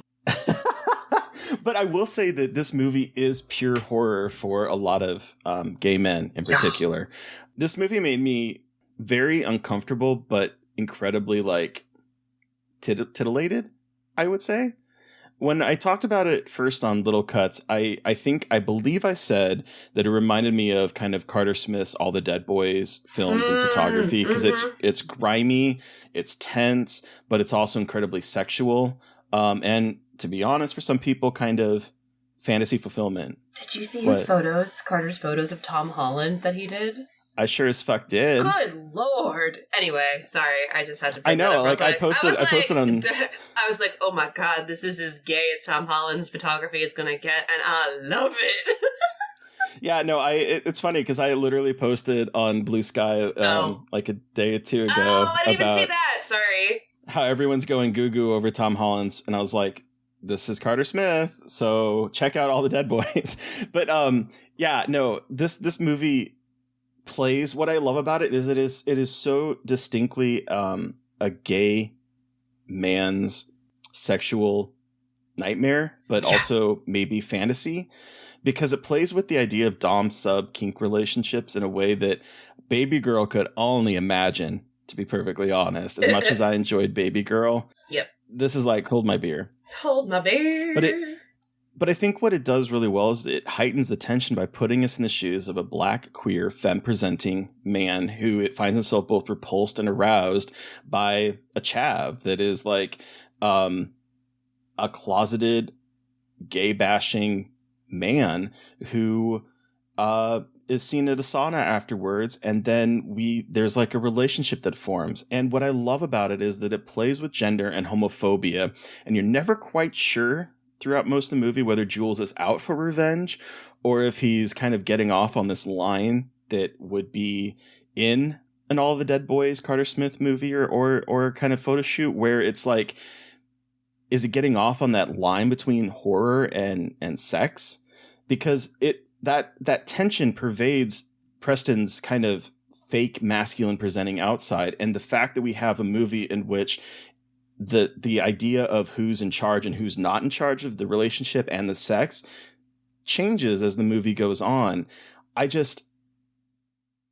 love this movie so much. I love that it made me like, it made me look kind of horny, but at the same time, it made me like, what the fuck is going on? Yeah. And it's just, I mean, I kind of went, ugh, when you talked about George McKay. I think George McKay is so incredibly attractive, but I also love the fact that this was a short film initially that starred baby girls Harrison Dickinson. Oh, really? I don't think I knew that. It was originally a short film that had a different characters, but it had Harris Dickinson in the Preston role. Huh. I love the two of them so much.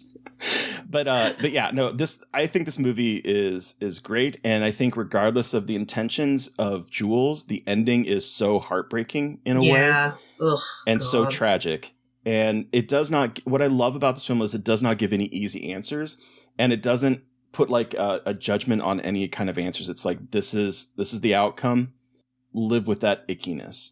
Sometimes life is not going to have a nice little solution. Like, life is messy and shit's kind of just gross and fucked up. And sometimes, like, you have really important, meaningful connections that you never see again. And it's just, like, weird and messy. And I also think the movie gets to that. Like, again, I am not a gay man, I know, but I think it gets to the core of a lot of like gay male anxieties, and also just like the experience of being a gay man dating, and like what dating means in the gay community versus what you might think straight dating is and things like that. So yeah. The thing is that because there's so much stigma even still today, like it's a lot better than it was when I was deeply closeted, but the idea of having to go on an app for dating and not knowing whether you're going to find someone or whether you're going to have the shit kicked out of you or worse, you don't know. Nope. You don't know.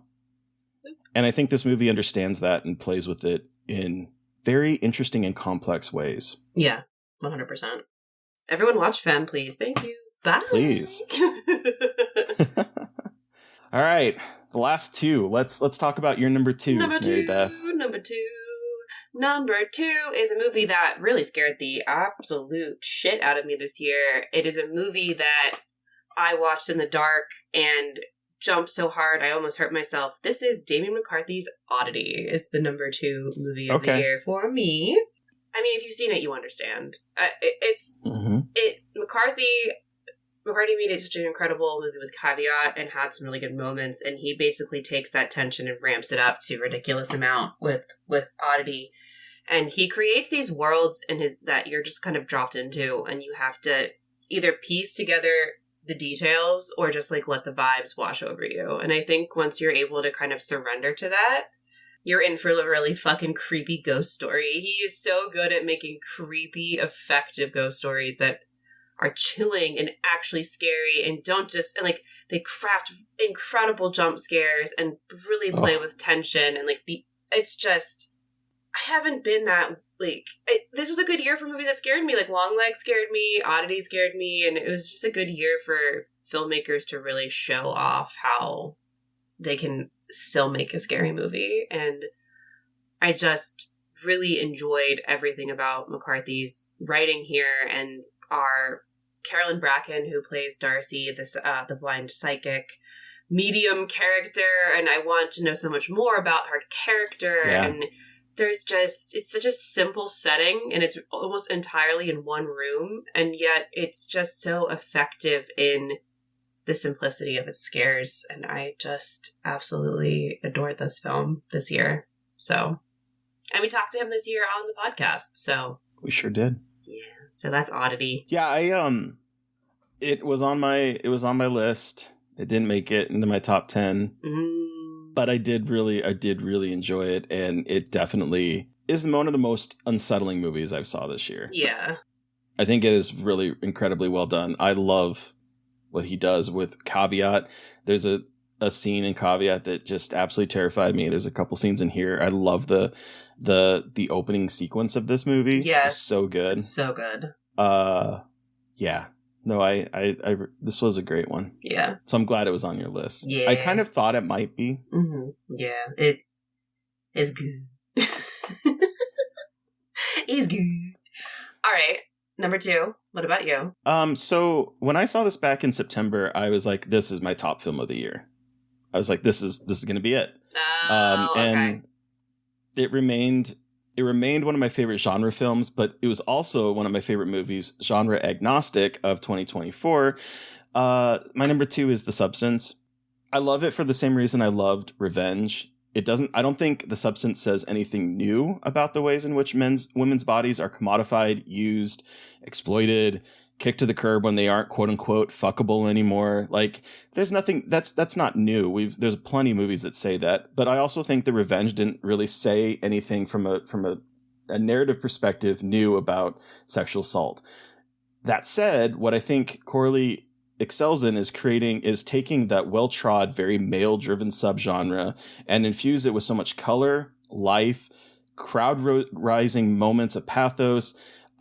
The Substance is such a candy-coated world that pushes Demi Moore's Elizabeth to go to absurd ends to stay employed in a job market that sees her as completely replaceable with a newer model. And this high femme paint job is mixed with a very seedy late 70s, early 80s exploitation. I'm thinking Henenlotter or Stuart Gordon, Society, Basket Case, even some Cronenberg. Like, the body horror in this is gross, stunningly created, blood soaked. But the smaller moments is what really sells it for me, whether it's making you laugh or breaking your heart or both at the same time. I kind of hinted this scene earlier, but the moment, there's two moments. One is one I didn't hint at, where Elizabeth is getting ready for a date with a quote unquote normie, and she ends up letting the mirror tell her she's not pretty, which she is. And that shot mixed with the cell phone shots of the text coming in is very heartbreaking. But the scene that I think combines humor and heartbreak in equal measures is when Monstro Eliza Sue crimps that single strand of hair and is still attempting to present this quote unquote hot version of herself. And it rides that line between absurd humor and extreme pathos. And I'm like, this scene is funny, and I'm laughing so hard at it because of just the absurdity of it. But at the same time, it's like, this is heartbreaking because it kind of mirrors the scene earlier in the movie where it's like she's getting ready for a date. I love this movie. I love what's doing. I love the colors. I love the way that she is able to make men gross. Dennis Quaid, who I was initially like, I can't believe that he's in this movie because he is a right-wing MAGA. Fuck him. But he's playing this character where the close-ups on his mouth just make everything so disgusting. And her focus on food in both Revenge and Here to Make Men Look Gross is just, I love it. I love her directorial control. I love her insight. I love what she does. I'm so happy this movie is getting a lot of accolades, and I'm so hopeful that Demi Moore is nominated for an Oscar. I don't really care about awards, but I would love to see her kind of get that accolade. So that's my number 2. So this is my number 1. The Substance is my number 1 movie of the year. Shocking literally no one. Because, I mean, I've been a Coralie Farge stan, we all know, since day fucking 1 over here. And to see her continue to just hone her eye and tell these really incredible stories that are just so fucking on the nose and so obvious. And again, it's like another sledgehammer to the male gaze is this movie, and the way that her the cinematographer and her work to look at the female body the way that women look at themselves. Like, so much of this movie is looking at the two of them the way that they would look at themselves, and it's all about that perception. And when you see them naked, it's how they are looking at themselves naked. It's not a man sexualizing them, it's them looking at their bodies and hating it or loving it. And how she plays with that gaze and the expectations of women, and turning Ozempic into body horror, which I know is like a huge reduction of everything, but it just putting it, like, just to put it lightly, like doing just so obviously bashing beauty standards of women, especially nowadays, but doing it in such a way that's so grotesque and so beautiful at the same time, and is so, it's again virtually dialogueless, and is all about visual metaphor and disgust and abjection. And I'll never look at a turkey or a chicken wing the same way ever again. Or shrimp. Yeah. And everything about this movie is just so gorgeous, and the fact that it's getting so many accolades, like you're saying, is just, it makes me, as a woman who likes directing horror movies and making weird shit, makes me very hopeful about the kinds of things we're willing to make. And yeah, Demi Moore's in it, and it's got good cast, but they wouldn't have had that good cast if it wasn't a good script, and if it wasn't worth taking those risks for. I mean, Demi Moore talks about how this movie was a huge risk for her, and it paid off because she trusted Coralie Farge to make something so special and weird and attention-grabbing, and it's just so amazing that this movie is what it is in 2024 and 2025. Again, it's a very white lens. It's a pretty straight lens. Like, I do, I understand the limitations here of the vision. I'm not ignorant to that, but it's still exciting. So, yeah, I loved it. Loved very much. Very good. Very, very society, and in the best ways possible. I know a lot of people are saying Cronenberg, and I do see it, but it's such a Yuzna movie to me, like, in terms of the spectacle of it. Think it's so funny. I think it's a lot. Like, Basket Case, Henenlotter, like, I think there's a lot going on here. Society is obviously the big visual. Yuzna's very obvious with Monstro by the end, but yeah. Yeah. So, what a fantastic writer and director. I know. And she fucking edits too. It's just like, she's just a queen. She's able to make such interesting movies, and she's so dedicated to the vision she has and into not sugarcoating anything. And I think that is amazing that she doesn't compromise that vision. At least yet. Who knows? But for now, I hope she doesn't. And it's just amazing to see her with like all the men getting her photo taken. And I'm like, that's my horror bitch! And it just is like very exciting. Because, you know, like Guillermo del Toro has been nominated, which is great. And Jordan Peele has been, which is awesome. And that horror recognition is incredible. But to, you know, have a female director of horror acknowledged like this is really cool. So, yeah, Substance is my number one of the year. Yeah. And I think I have a feeling I know what yours is, but yeah, what is your number one? Well, like I said, this was my number one until I finally saw this movie, and I'm angry at how long it took me to watch this movie because I didn't see it until December. But my number one is The Strangers Chapter 1. Hold for laugh. Hold for Mary Beth having a breakdown.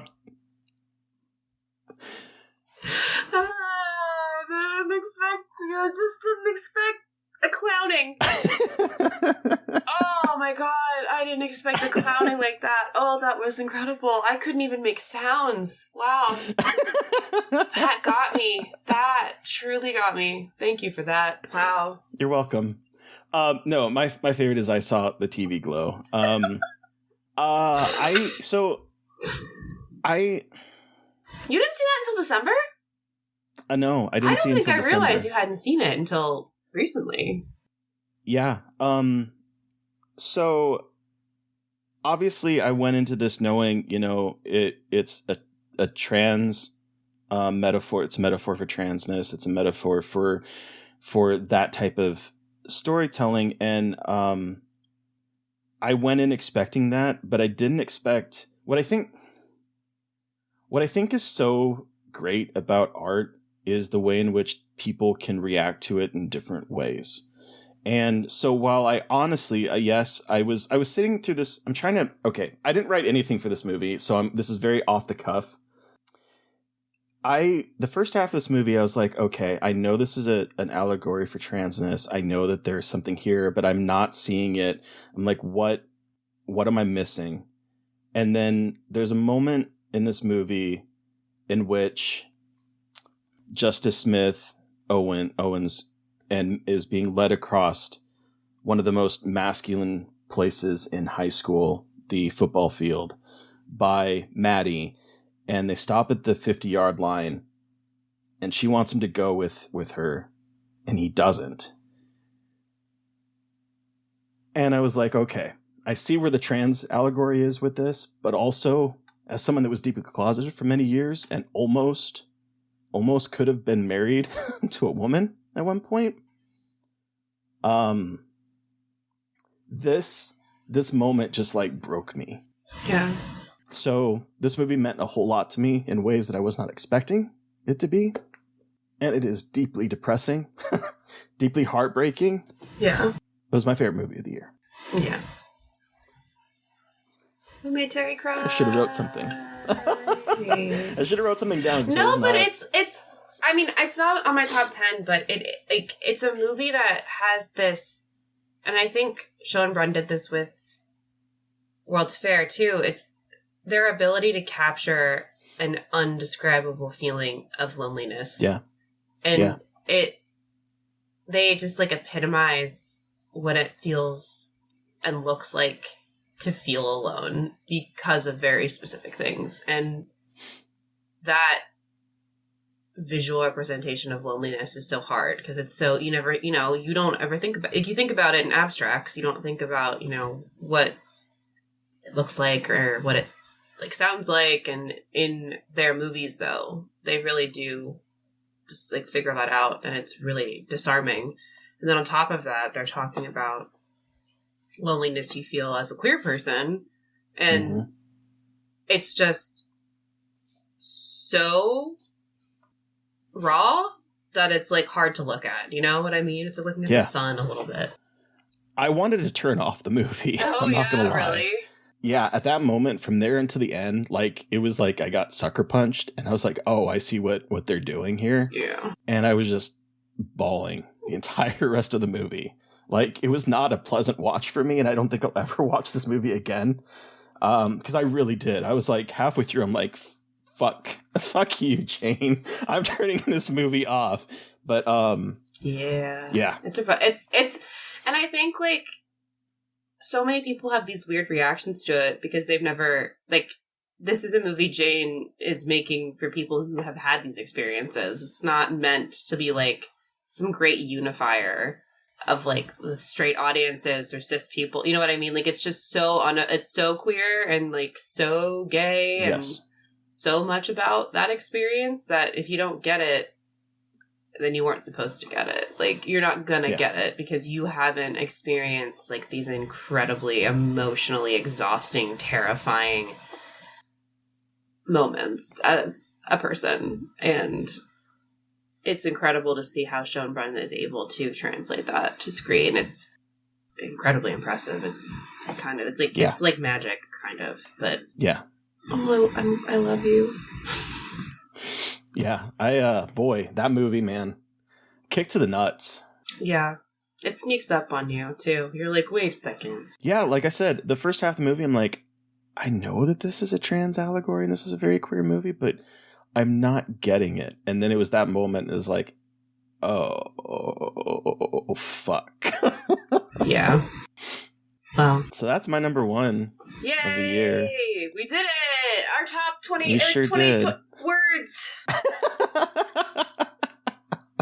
Yeah, our top 10 of the year, y'all. It was a wild year. It was a wild year. It was a weird year, but it was a really good year for movies, and I'm glad we had such cool, good movies to kind of help us, I guess, kind of guide us. Yeah. Yeah, I don't know. Yeah. 2024, everyone. Well, let us know what your favorites were. Yeah. We'd love to know what your favorites were, what you think of our list. Please be nice. You can send us an email at scarredforlifepodcast@gmail.com, or you can reach out to us on social media. I am at MB McAndrews on Twitter and Blue Sky, and I'm at mb.mcandrews on Instagram. And I'm at Gaily Dreadful everywhere, but mostly on Blue Sky. And then, of course, don't forget to follow the podcast on Instagram at Scarred for Life Podcast, and on Twitter and Blue Sky, mostly Blue Sky at Scarred Podcast. Please don't forget to review, rate, and subscribe. Thank you to Eric Power for our artwork. Thank you to Sean Keller for our music. Please, everyone, please stay safe, especially if you're in LA. We love you and are thinking of you. This is going to come out after we've recorded when the fires are happening, but I can only imagine that we will all still be thinking and dealing with this in the next week. Reeling from the devastation. Please, everyone, stay safe and try to stay creepy, but no imperative there. And until next time.